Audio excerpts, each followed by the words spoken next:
nosotros legislar, ¿no? Obviamente necesitamos el cumplimiento de las leyes.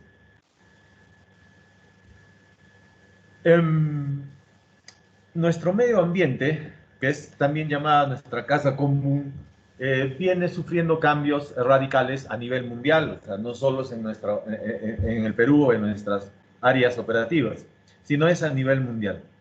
Entonces, ha surgido, por eso es la necesidad de poder gestionar la parte ambiental, cuidar mejor nuestro medio ambiente, nuestro entorno. Ahora, si vemos un poco la trazabilidad en la parte de legislación ambiental en relación a nuestro sector, esto recién nace a partir del 90, ¿no? De los 90, cuando ya empieza a aparecer la normativa.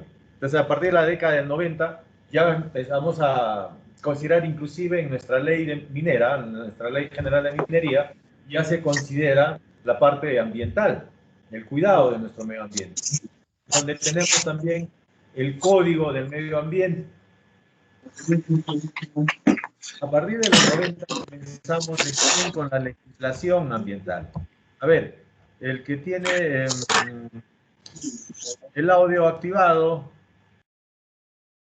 desactiven su audio, solo lo activan para poder intervenir, ¿ok? Gustavo, desactiva tu micrófono, por favor. ¿No? Entonces, estábamos viendo la parte de la trazabilidad un poco de nuestro medio ambiente. Posteriormente ya tenemos la normativa, ya tenemos ahora, a la actualidad manejamos la 040, que es ya el esquema que nos norma en este caso para lo que es la legislación o la ambiental, ¿no? En nuestros procesos. Entonces, es necesario contar con normativa para cuidar nuestro medio ambiente, prevenir y controlar cualquier proceso, como dice, de deterioro o depredación de los recursos naturales. En nuestro proceso, desde la etapa de exploraciones hasta lo último que vendría a ser el cierre de mina, inclusive no solo el cierre, sino tenemos el post-cierre, nosotros tenemos que controlar. ¿No? Tenemos que gestionar y cuidar nuestro medio ambiente. Eso es importante. Va dentro de nuestro proceso. Así como nosotros generamos la depresión, ¿no? en nuestro macizo, generamos una excavación, una labor nueva, esta va asociada ¿a qué? A lo que es sostenimiento, va agarrada a condiciones, ¿no? Físicas, químicas, y dentro de eso a cuidar estos tres elementos básicos que son el agua, el aire y el suelo. Eso es lo que tenemos que hacer. ¿Qué nos dice nuestra Constitución? Porque ahí nace, ¿no? La parte legislativa. Entonces, nuestra Constitución nos dice que toda persona tiene derecho a la paz, tranquilidad, al disfrute del tiempo libre y al descanso, así como a gozar de un ambiente equilibrado y adecuado al desarrollo de la vida. Obviamente todos queremos un lugar agradable, ¿no? Equilibrado, que no esté tan complicado como ahora, ¿no? Si vemos un poco la radiación UV que genera daños a la salud, no solo daños a la salud, sino también materiales, esta radiación UV cada vez está más complicada, ¿no? Ya estamos en escalas en extremadamente alto, por ejemplo. Y hablamos de lo que es el calentamiento global como consecuencia de la falta de control. Entonces, la necesidad de la normativa ambiental aparece cuando el nivel real y el nivel deseado de calidad ambiental no coinciden, o sea, no tenemos un punto de equilibrio. Es importante la normativa, porque si yo no tengo normas, ¿en base a qué parámetros me voy a regir? O sea, ¿cómo yo gestiono si no sé cuáles son los valores permisibles? ¿Cómo gestiono si no tengo límites máximos permisibles? ¿Cómo gestiono si no tengo estándares de calidad ambiental? ¿No? Los famosos SECA y los LMP. Yo necesito, y para eso nace justamente estos instrumentos de gestión ambiental, ¿no? Los instrumentos de gestión ambiental que son los EIA, los DIAS, el EIAD o a detalle o el semidetallado. Estos instrumentos de gestión ambiental nos permiten justamente gestionar nuestro medio ambiente, para cuidarlo, que es lo que buscamos, ¿no? Nuestra normativa, como les decía, a partir de la década del 90 recién tenemos normativa ya en la parte ambiental. La base es nuestra Constitución, tenemos las leyes. Ahora tenemos leyes y sabemos que la ley nos dice qué es lo que debemos hacer y sale su reglamento. Y el reglamento nos dice cómo lo vamos a hacer, ¿no? Sale una ley, sale su reglamento. ¿Qué modifica una ley? Otra ley. Igualmente, un reglamento, otro reglamento. Entonces tenemos la Ley General del Ambiente, ¿okay? La Ley del Sistema Nacional de Evaluación de Impacto Ambiental, la Ley de Recursos Hídricos, Ley de Áreas Naturales, Ley General de Residuos Sólidos, y a su vez los reglamentos de cada una de estas leyes, ¿no? Como decía, en esa oportunidad que, bueno, la década del 90 sale normativa, si bien ya tenemos este decreto legislativo número 613, que es el Código del Medio Ambiente y de Recursos Naturales, que también ya hablamos en la Ley General de Minería, se considera la gestión ambiental, no teníamos justamente esos parámetros, ¿no? No había parámetros para poder controlar, ¿no? Gestionar la parte ambiental. Este decreto legislativo está derogado, pero es el principio, y como sale una normativa y no teníamos legislación, no teníamos estudios, antes no había estudios de impacto ambiental, entonces salen los PAMAS, ¿no? En esa oportunidad pues ya tenemos lo que son los PAMAS. Y el PAMA pues es el programa de adecuación ambiental. El programa de adecuación ambiental, y ya ya hablamos de los ECA y hablamos de los límites máximos permisibles. Ese PAMA solo estuvo vigente hasta 1996, ¿no? Donde uno podía adecuar, ¿no? Lo que no estaba bajo control, entonces lo podíamos adecuar, ¿no? Decía, es un plan, programas de adecuación ambiental.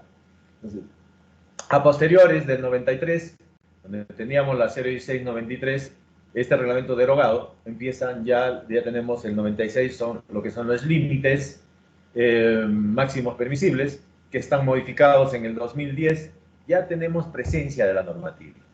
Y en 2014, pues tenemos la 040, ARM 040, que nos da ya el mejor esquema para la normativa ambiental. ¿Qué pasa si no cumplimos la normativa ambiental? ¿Qué nos pasará como empresa? ¿Qué nos puede ocurrir como empresa si no cumplimos la normativa ambiental? Bueno, principalmente vamos a afectar nuestro medio ambiente, que es nuestra casa, ¿no? Y segundo, vamos a vernos sujetos a sanciones.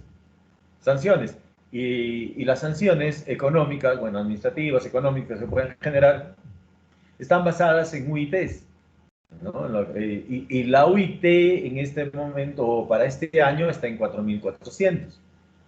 Señores, hay casos extremos de sanciones, ¿no? Sanciones donde nos pueden paralizar las operaciones, nos pueden paralizar componentes, si es que nosotros no cumplimos la normativa, y más, si es que no cumplimos lo que nosotros hemos declarado. Esos compromisos ambientales que los adquirimos justamente como producto de los estudios de impacto ambiental. Entonces, para lo que son estudios de impacto ambiental, tenemos la categoría 1, que es impacto leve, y en ese caso tenemos un día, ¿no? Que es la declaración de impacto ambiental. Pero yo necesito, ¿qué pasa si mi proceso tengo un impacto moderado? Entonces, en ese caso, hacemos un semidetallado, ¿no? Un estudio de impacto ambiental semidetallado. Pero si mi impacto es significativo, entonces atacamos con un estudio de impacto ambiental detallado. Los estudios de impacto ambiental son estudios donde se cuenta con equipos multidisciplinarios, una gran cantidad de profesionales que participan para hacer un estudio de impacto ambiental, y por ende el costo es alto de un estudio de impacto ambiental. Es una cantidad enorme de folios, ¿no? que se presenta como parte de estudios de impacto ambiental. El objetivo del estudio de impacto ambiental es reducir al mínimo la degradación ambiental innecesaria. nosotros vamos a impactar. Todas nuestras actividades, nuestros procesos generan impactos. Ahora, va a depender de los controles, que sea impacto positivo o que sea impacto negativo. En nuestro caso, como empresa, tenemos impactos positivos. Por ejemplo, si yo altero la composición natural del agua, esa agua ingresa a una planta, y ustedes tienen su planta de tratamiento de aguas residuales domésticas, esa agua es tratada, recuperada, y se revierte al proceso o se reutiliza en otras actividades. Yo puedo vertir esa agua, ¿no? Porque ya es un agua recuperada, tratada. No es agua potable, ojo, ¿eh? No es que ya esa es agua potable. Para que sea agua potable es otro proceso. Una vez que hemos recuperado esa agua, esas aguas que se pueden usar para riego, para plantas, ¿no? Para plantaciones, si yo quiero vertir esa agua al medio ambiente, no la puedo vertir si es que no tengo autorización o puntos de vertimiento. Yo debo contar con una autorización, un punto de vertimiento, y ese punto de vertimiento tiene un caudal también, ¿no? Esa es la parte ambiental, o sea, la gestión ambiental amerita pues, involucrarse en todas las etapas del proceso, en todas las etapas del proceso. Porque, como comentábamos al inicio, inclusive vamos a hablar de la parte ambiental en la etapa de cierre, cuando ya cerremos las operaciones, o cuando tengamos cierres temporales, cierres permanentes, o por último hablamos del post-cierre, cuando hacemos seguimiento y tenemos que asegurar que esa labor pues, no complique en la parte física ni química a los elementos básicos, ¿no? La normativa, veamos del 90 en adelante, tenemos presencia de nuestra normativa, y la que ya tenemos vigente en la parte de explotación es nuestro decreto supremo 040-2014. Ahora, tenemos organismos supervisores, fiscalizadores, que principalmente en la parte ambiental es la OEFA, que es este organismo evaluador fiscalizador ambiental, quien se encarga de hacer cumplir la normativa. Se encarga de hacer cumplir nuestra normativa. Ahora, dentro de esto hay una serie de organismos, ¿no? Por ejemplo, si yo quiero validar mi estudio de impacto ambiental, tenemos el SINIA, que es el Sistema Nacional de Información Ambiental, el SENACE, Servicio Nacional de Certificación Ambiental, el ANA, la Autoridad Nacional del Agua. Entonces, hay organismos que ahora, a partir del 90 en adelante, han empezado ya un poco a normar nuestra gestión ambiental dentro de nuestras operaciones. ¿Qué es lo que buscamos? Trabajar bajo los límites máximos permisibles y esos estándares de calidad ambiental, que cada vez son más exigentes, ¿no? Que cada vez son más exigentes, inclusive cuando apareció la ley al inicio, decía, ¿y esto cómo lo cumplo? ¿No? O sea, demasiado, lo veíamos de modo extremo y decimos, es difícil cumplirlo, ¿no? Cumplir ese parámetro, y muchas operaciones decían, no vamos a poder cumplir de repente con esos parámetros, no vamos a poder cumplir con esos estándares. El ámbito de aplicación, en este caso de la 040, es para lo que es mediana y gran minería. ¿En qué etapas? En lo que viene a ser explotación, beneficio, labor general, transporte, almacenamiento de minerales a territorio nacional. Inclusive las actividades auxiliares que se pueden generar como parte de los procesos, ¿no? Entonces, mediana y gran minería de 040. Si yo veo para pequeña minería o artesanal, olvídate, eso no va, ¿no? Ahí se encargan gobiernos regionales, ¿no? La responsabilidad ambiental.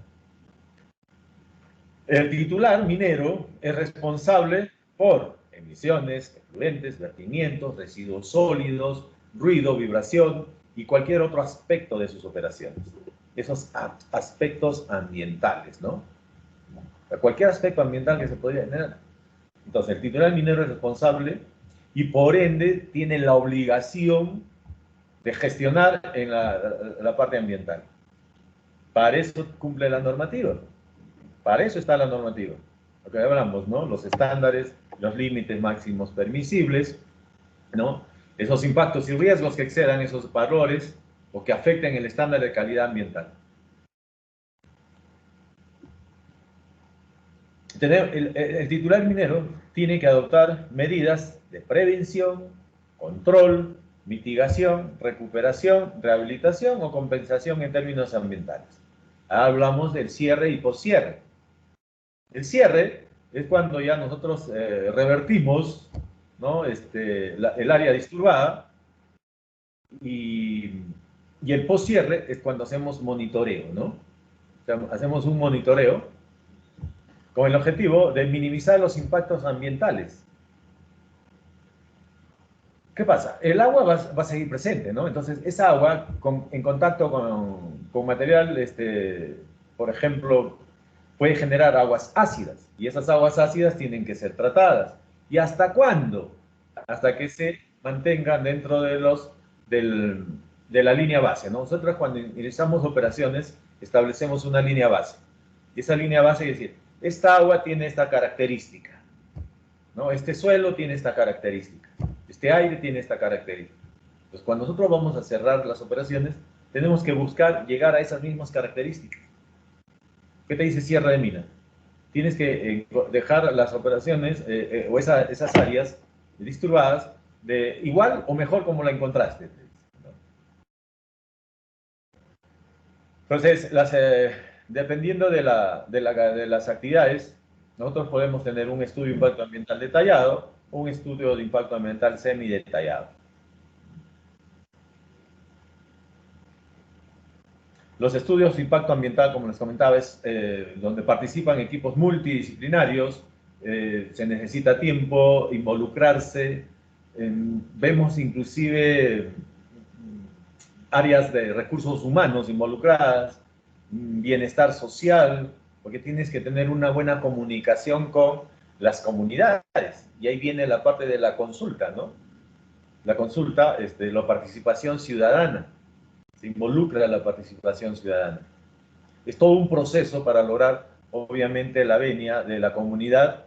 Tienen que hacer consultas, y una vez que logras tú ya contar con tu estudio de impacto ambiental, ¿qué pasa? Ya una vez que pasaste todas esas etapas, ya cuentas con tu estudio de impacto ambiental. Pero ese estudio de impacto ambiental tiene compromisos ambientales. Y esos compromisos ambientales tú tienes que cumplirlos. ¿Qué pasa si yo no cumplo esos compromisos ambientales adquiridos en mi estudio? Entonces tú estás sujeto a sanciones. Y eso lo vamos a ver más adelante cuando veamos la parte de las sanciones en las que estamos sujetos si es que incumplimos la normativa y que tenemos a la UEFA como organismo evaluador y fiscalizador ambiental, ¿no? Aparte de cierre, tenemos normativa. Sabemos bien que todo está normal. El sector minero es uno de los sectores más normados, fiscalizados que tenemos. Entonces, tenemos base legal que regula el cierre de minas. Porque el cierre de minas debe considerar que un presupuesto, tienes que tener un plan de trabajo, ¿no? Tienes que tener un plan de monitoreo, donde tienes que controlar absolutamente la calidad del agua, del aire, del suelo, ¿no? Se tienen que hacer monitoreos de forma permanente. Para eso debemos contar, incluso, como decía, un presupuesto y lo que llamamos el fideicomiso. Tienes que tener un dinero depositado que al vaya a retirar, se ejecute ese cierre. Entonces es presupuesto. Ese presupuesto tú lo administras en base al desarrollo, ¿no? O sea, este año estoy avanzando en un cierre temporal, ¿no? Entonces tú cuentas con un presupuesto. ¿Qué es lo que busca el plan de cierre? Lo que comentábamos, estabilidad física, estabilidad química, ¿no? La estabilidad física es la parte de, por ejemplo, conformar, ¿no? Darle una estabilidad a mi unidad con el objetivo de que esta no se me vaya a bajar o caer. Si tengo un pad, de que ese pad no se me vaya a deslizar. Estabilidad química, hablamos ya de la parte de la calidad, por ejemplo, el agua, como comentábamos, es agua que se encuentra dentro de los valores permisibles. Recuperación del área afectada, uso alternativo de áreas o instalaciones. Hay alternativas, ¿no? Para lo que son los cierres. ¿Qué pasa si yo tengo un tajo? Y el tajo, poderlo rellenar, o sea, para poder rellenar un tajo, pues son miles de toneladas de material, ¿no? De desmonte que necesito para poder rellenar eso. Entonces, se le da otros usos, ¿no? Como por ejemplo dice, condiciones de posible uso futuro. Entonces, una de las prácticas que se ha realizado en otras operaciones es estos tajos abiertos que se han generado y que ya no se van a operar más, entonces se le da estabilidad física, se usa geomembrana para recubrirla y se usa como pozas o como lagunas artificiales, ¿no? El objetivo es almacenar agua en época de lluvia y cuando hay épocas de estiaje, simplemente esa agua se usa para riego en el entorno, ¿no? En las comunidades que están cerca. Entonces, el cierre de mina no es que ya se va a dar al final de la mina, ¿no? El cierre de minas camina junto con la parte de operaciones.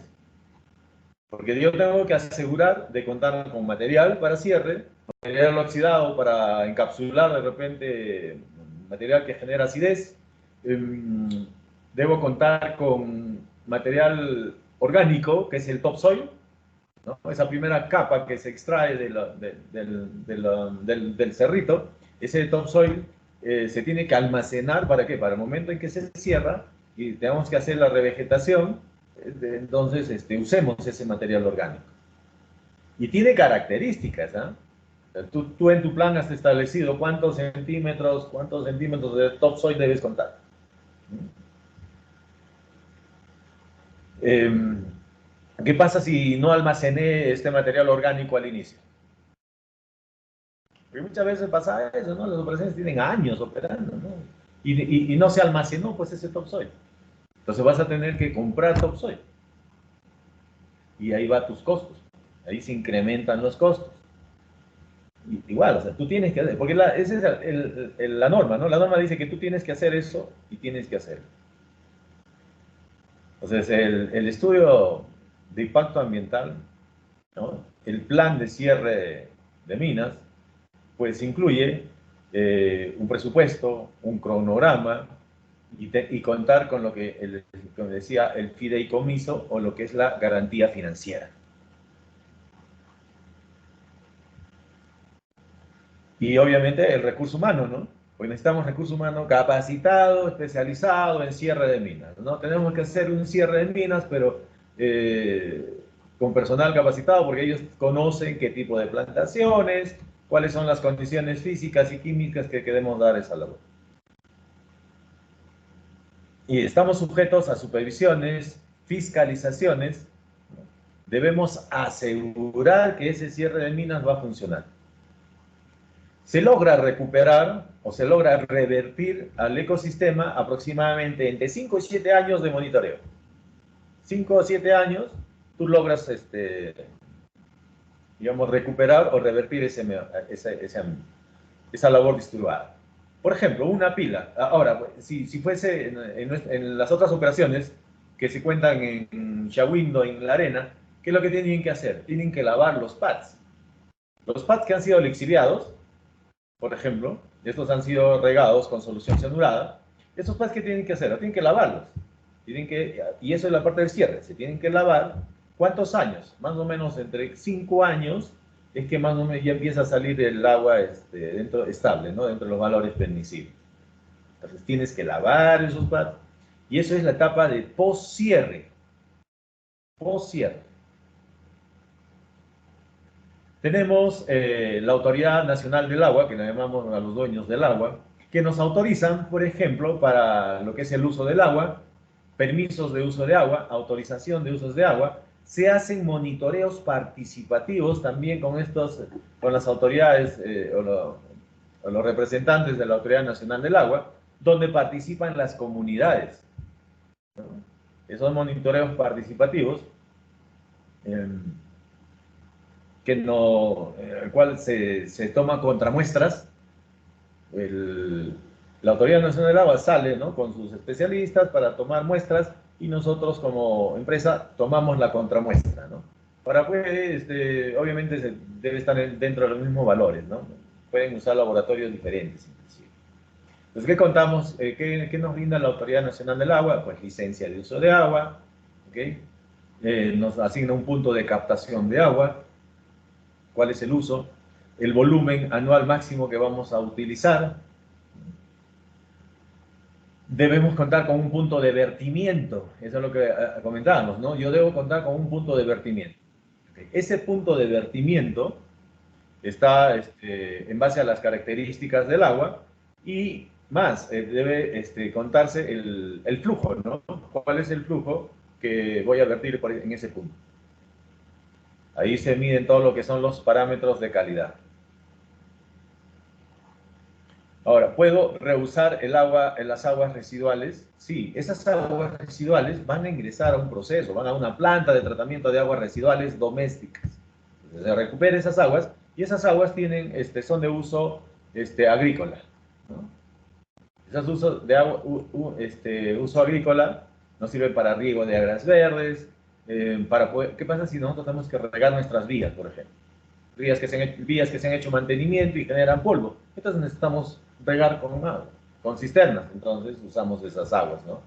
Ahora, podemos, depende, ¿no? Del punto de vertimiento. Si contamos con puntos de vertimiento autorizados, entonces podemos vertir el agua previo control de calidad, ¿no? Todas esas aguas que salen de nuestros procesos. Y como comentábamos, si es que nosotros no cumplimos, como dice, ¿qué pasa si no cumplo las obligaciones ambientales? Primero, es un daño a nuestro medio ambiente, ¿no? Un potencial impacto negativo al medio ambiente. Segundo, afecta la imagen de la organización. Tengan en cuenta que ustedes tienen una imagen como Corporación Pan American Silver. Entonces, se afecta la imagen de la corporación. Procesos administrativos sancionadores, se pueden generar paralizaciones de componentes, paralizaciones inclusive de todas las actividades, sanciones económicas, responsabilidad penal, porque ya hablamos también de un tema penal cuando no gestionamos de forma correcta en la parte ambiental, extinción de licencias, autorizaciones. Es un escenario complicado en realidad cuando hablamos de la parte legal. Pero, ¿qué nos corresponde? Pues es cumplir, ¿no? Cumplir lo que dice la normativa y cumplir lo que nosotros hemos declarado o hemos asumido en nuestros compromisos ambientales. Porque como resultado de los estudios tenemos compromisos ambientales que nosotros hemos colocado, ¿no? Nosotros hemos dicho, ya, eso es lo que yo voy a hacer en la parte de gestión ambiental. Entonces, pero si no cumplo, porque inclusive hay empresas que no cumplen lo que han declarado, entonces están sujetos a sanciones. Pero si es que cumplimos, entonces estamos cuidando nuestro medio ambiente, estamos mejorando nuestra imagen, nuestra reputación, no nos vemos afectados, tenemos un desarrollo sostenible y hablamos a lo que es minería sostenible, ¿no? En el tiempo. Beneficios que vamos a lograr. ¿Qué pasa en Pan American en la unidad de Morococha? Se cuenta con un plan, en este caso, lo que es la gestión de residuos sólidos. Para eso se cumple de normativa. Tenemos la gestión integral de residuos sólidos, ahí tenemos la ley de gestión integral de residuos sólidos, su reglamento, y asignamos colores, ¿no? Las baterías de cilindros de diferentes colores para poder desechar los residuos. Contamos con puntos de vertimiento. Ahí tenemos vertimiento industrial, ¿okay? Autorizado, es el vertimiento La Vera, Huacascocha. Para eso has hecho todo un trámite, ¿no? Con los organismos del Estado y donde participa el ANA, ¿no? Agua para operación mina. Entonces tenemos una autorización, y hemos visto que el ANA nos da la autorización. Se cuenta con autorización para uso de agua de la laguna Huacascocha, para la mina, para planta, para consumo humano, y obviamente cuando pasa por un proceso, ¿no? Para consumo humano, y más, se debe pagar por el consumo de agua para nuestras operaciones. Entonces, contamos con una autorización para uso del agua. Esta también veíamos uso para agua, consumo humano, ¿no? Uso de agua, consumo humano, pero esta agua tiene que pasar por un procedimiento que es las plantas de tratamiento de aguas, agua potable, ¿no? ¿Para qué? Para los comedores, para nuestros servicios higiénicos, etcétera, ¿no? Para los usos que nosotros necesitemos. Entonces, tenemos una planta de tratamiento de agua potable. Ahora, como producto de nuestras actividades, alteramos el agua en la composición natural, entonces tenemos la planta de tratamiento de aguas residuales. esa planta petar, las plantas petar tratan el agua que nosotros hemos alterado y esas aguas se recuperan, ¿no? Se reutilizan en nuestros procesos, dependiendo si nosotros hemos declarado en nuestro estudio de impacto ambiental vertimiento cero, entonces esa agua no se puede vertir al medio ambiente y se recircula o se revierte a nuestro proceso. Entonces, si yo revierto esa agua a mi proceso, entonces estoy usando menos agua, ¿no? Estoy usando menos agua del punto de autorizado. Y ten en cuenta que el agua tiene un costo también, ¿no? Estudios de estabilidad física del dique de la Ravela Huacascocha, basado en nuestra normativa, hablamos de la 024, la 040, de la parte ambiental. ¿Han visto? Tenemos que gestionar en la parte de la calidad del agua, del aire y del suelo. Contamos con el plan de cierre de minas. Tenemos, ahora, ¿qué son los pasivos ambientales, no? Ahora, el plan de cierre de minas está caminando junto con nuestras operaciones, pero tenemos pasivos ambientales. Los pasivos ambientales son los que se dieron con anterioridad a la normativa, donde veníamos operando y obviamente no teníamos controles, no teníamos los ECA ni los LMP, los límites máximos permisibles. Entonces, eso se llama pasivo ambiental. Y ese pasivo ambiental también se tiene que gestionar. Y eso se declaró anteriormente con los PAMA, ¿no? Con los programas de adecuación medioambiental. Hay una serie de pasivos. Lastimosamente, con décadas anteriores, no habían controles. Como no gestionábamos, se generaban pasivos ambientales, ¿no? Y eso se ve a nivel nacional, ¿no? En las diferentes operaciones que tienen antigüedad operando, pues han generado demasiados pasivos ambientales. Debemos contar con un plan de emergencia y un sistema de contingencia, ¿sí? El cianuro, por ejemplo. ¿Qué pasa si se derrama el cianuro? Nosotros tenemos el código del cianuro para lo que es la comercialización, ¿no? El transporte del cianuro. Para lo que es transporte de materiales peligrosos, cumplimos la normativa, la que del Ministerio de Transportes y Comunicaciones. Se cuenta con brigadas capacitadas, autorizadas, para poder responder frente a un impacto. Se tiene que revertir esos impactos. Hablábamos del monitoreo participativo, conjuntamente con las comunidades, ¿no? Puede ser participar el ANA, la OEFA, ¿no? Estos participan las comunidades, las municipalidades, las autoridades que están en el entorno de nuestras áreas de influencia, ¿no? Ahí van los grupos, ahí hablamos de los grupos de interés. ¿Qué pasa si un proyecto no cuenta con un instrumento de gestión ambiental? Si no cuentas, no debes operar, o sea, no se puede ejecutar el proyecto. Ahora, ¿qué pasa si yo construyo sin contar con el instrumento de gestión ambiental? Estoy sujeto a que el proyecto sea paralizado, te genera multas, y las multas son altas. Desarrollar proyectos o actividades sin contar con un instrumento de gestión ambiental nos hace sujetos a multas de hasta 30.000 UITs. 30.000, ¿ah? 30.000 por 4.400, quiebra. Nos puede llevar inclusive a la quiebra, obviamente al cierre de una operación, ¿no? Ahora, si incumplimos, ¿ya? Si incumplimos con lo establecido en los instrumentos de gestión ambiental, los compromisos adquiridos en nuestro estudio de impacto ambiental, pues estamos sujetos a multas de hasta 15.000 UITs.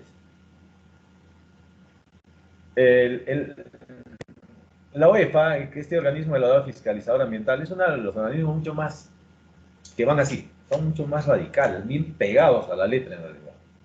Entonces, cuando tenemos supervisión de la OEFA, tenemos que estar debemos todos ahí abocarnos, ¿no? A la supervisión y tratar de pasar esas supervisiones con menos observaciones posibles, ¿no? Porque la observación, por más sencilla que sea, va a llevarnos más adelante a sufrir una no conformidad, nos va a complicar más adelante.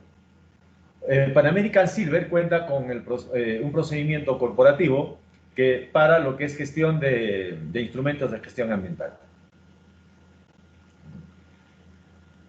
Te da los requerimientos para poder gestionar, ¿no?, la obtención de instrumentos de gestión ambiental. Ten en cuenta que nosotros vamos a seguir operando, seguimos ampliando y obviamente esos impactos también tienen que considerarse, ¿no? O sea, la parte operativa, lo primero que tienes que tener es tu instrumento de gestión ambiental aprobado antes de iniciar operaciones, ¿no? Todos cumplimos un rol dentro de la gestión ambiental. Todos. Todos jugamos un papel dentro de la gestión ambiental. Entonces, si jugamos un papel, tenemos que cumplir, señores. O sea, tú puedes tener el esquema, ¿no? Tu constitución política, las leyes, sus reglamentos, ¿no? Inclusive tenemos el Código Penal que nos habla de delitos contra la ecología, pero eso es papel. ¿Y dónde quedamos nosotros? En eso, justamente en el compromiso, ¿no? ¿Cuál es nuestro compromiso como empresa, como organización, frente a los impactos ambientales que generamos como producto de nuestros procesos? Obviamente, los impactos pueden ser positivos o pueden ser negativos. Entonces, para que sean positivos, debemos gestionar y aplicar controles ambientales. Como veíamos, por ejemplo, yo el agua sí, la voy a impactar, pues eso es parte de mi proceso, ¿no? Eso es parte de nuestra vida diaria, inclusive. Pero Pan American, con la unidad Argentum Morococha, cuenta pues con su planta de tratamiento de aguas residuales domésticas, cuenta con sus plantas de tratamiento de aguas residuales, planta de aguas ácidas. Entonces estamos aplicando controles. Eso es lo que se tiene que seguir practicando de forma permanente y asegurar, pues, y cuidar nuestro medio ambiente. No solo para el futuro, sino cuidar nuestro medio ambiente desde ya. Para esto